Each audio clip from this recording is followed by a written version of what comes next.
मुद्दे की बात मयंक तिवारी के साथ सोमवार से शुक्रवार रात 8 बजे। घड़ी इशारा कर रही है 8 बजे रात का, वक्त आपके मुद्दे की बात का। नमस्कार, आप देख रहे हैं हमारा खास प्रोग्राम मुद्दे की बात। मैं हूं आपके साथ मयंक तिवारी। आज उस मुद्दे पर बात होगी जिसकी चर्चा लखनऊ से लेकर दिल्ली तक है। उत्तर प्रदेश के मुख्यमंत्री योगी आदित्यनाथ जबरदस्त एक्शन में हैं, निर्णयों का रिव्यू कर रहे हैं, भ्रष्टाचार के आरोपों पर कार्रवाई कर रहे हैं, जनता को भरोसा दे रहे हैं कि सुनवाई सबकी होगी। और इन सब के बीच यूपी के प्रदेश अध्यक्ष भूपेंद्र चौधरी बीजेपी के राष्ट्रीय अध्यक्ष जेपी नड्डा से मिलने दिल्ली पहुंचते हैं। और इससे पहले यूपी के डिप्टी सीएम केशव प्रसाद मौर्य ने जेपी नड्डा से मुलाकात की। 2027 तक क्या यही मोमेंटम बने रहने पर अब शंका है? जो मोमेंटम 2027 तक योगी आदित्यनाथ चाहते हैं, क्या उसमें रुकावट की राजनीतिक आशंका है?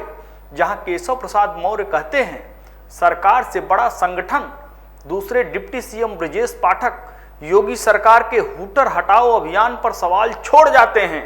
यूपी बीजेपी अध्यक्ष भूपेंद्र चौधरी कहते हैं कि कार्यकर्ताओं के सम्मान से समझौता नहीं हो सकता और सरकार में पिछड़ों को नौकरी के लिए अयोग्य करने का सवाल अनुप्रिया पटेल उठाती हैं और बुलडोजर मॉडल पर सवाल उठाते हैं संजय निषाद।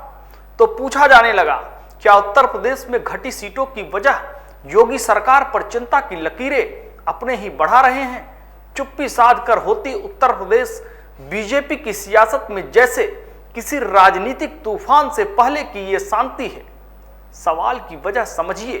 केशव प्रसाद मौर्य अगर सरकार से बड़ा संगठन की बात कहते हैं तो कहा यह भी जाता है कि अति आत्मविश्वास का खामियाजा उठाना पड़ा।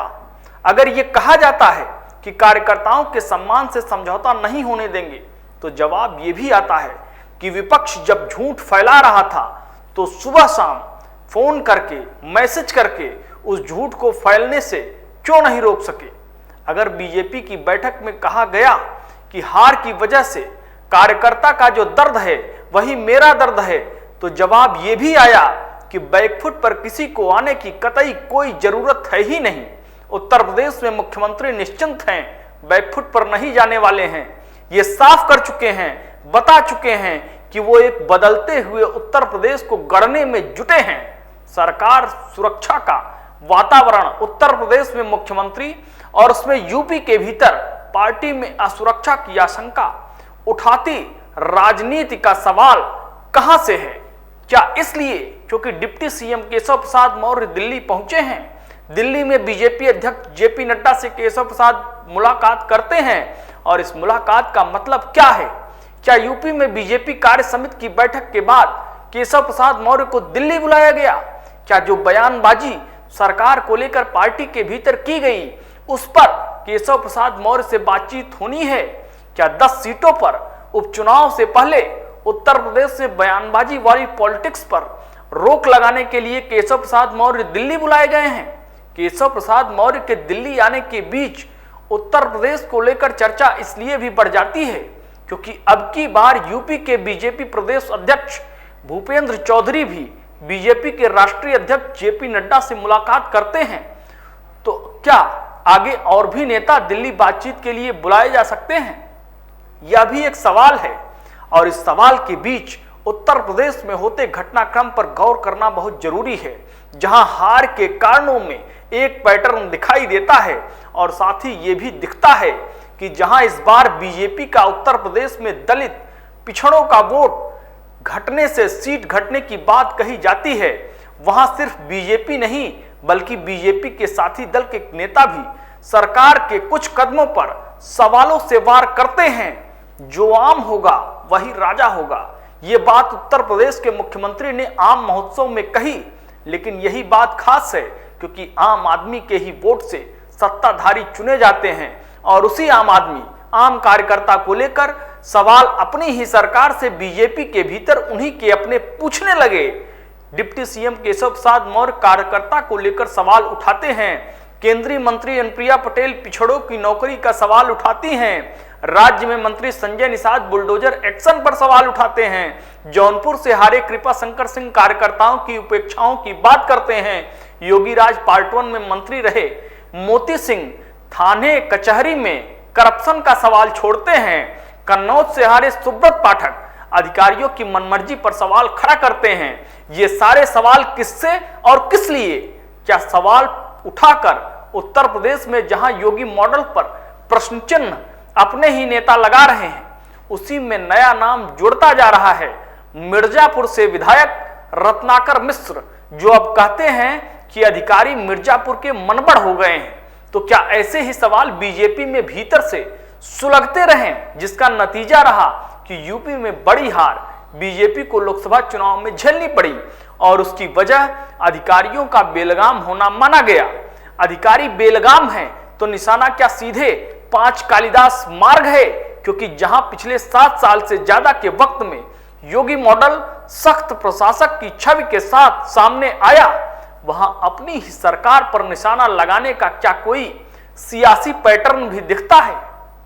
गौर करिए, लोकसभा चुनाव के नतीजों के बाद से जो भी बयान यूपी में सामने आते हैं, उनमें कार्यकर्ता की उपेक्षा, अधिकारियों की मनमर्जी, जनप्रतिनिधियों का अपमान, थाना कचहरी में सीधे सुनवाई नहीं जैसी बातें सबसे ज्यादा सामने आई हैं। इसमें एक नया नाम वाराणसी से विधायक त्रिभुवन राम का भी सामने आ जाता है।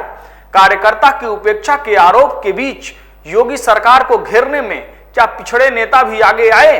जैसे पहले याद करिए, अनुप्रिया पटेल ने 27 जून को एक चिट्ठी सीधे मुख्यमंत्री को लिख डाली। आरोप यह लगाया कि आरक्षित पदों पर भर्ती में इस वर्ग के लोगों को अयोग्य लिखकर खारिज किया जा रहा। इसके बाद संजय निषाद ने 29 जून को निषादों के आरक्षण के मसले पर सवाल खड़ा किया। फिर यही संजय निषाद गरीबों के घर पर उत्तर प्रदेश में बुलडोजर का सवाल उठाकर कहने लगे कि जिनका घर टूटेगा वो वोट कैसे देंगे। और इसके बाद केशव प्रसाद मौर्य आते हैं तो सीधा सा सवाल छोड़ जाते हैं कि क्या यूपी में पिछड़े वर्ग से आने वाले नेताओं का एक गोल धीरे धीरे तैयार हो गया है, जो सवाल अपनी ही सरकार से उत्तर प्रदेश में पूछता है।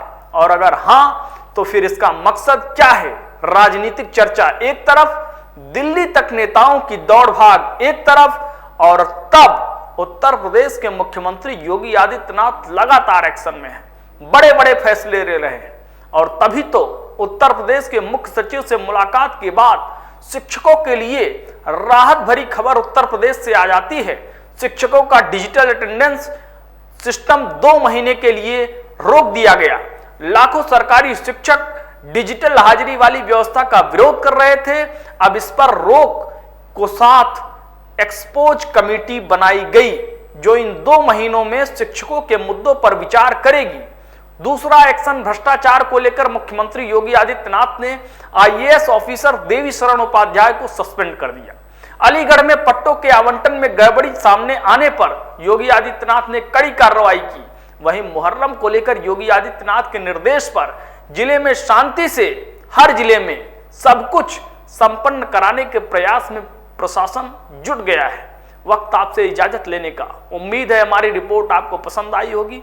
आपसे भी उम्मीद है आप ये वीडियो लाइक करेंगे, शेयर करेंगे और कमेंट सेक्शन में जाकर यूपी में सरकार से अपनों के सवाल इस बेहद गंभीर मुद्दे पर अपनी बेबाक आवाज बुलंद करेंगे।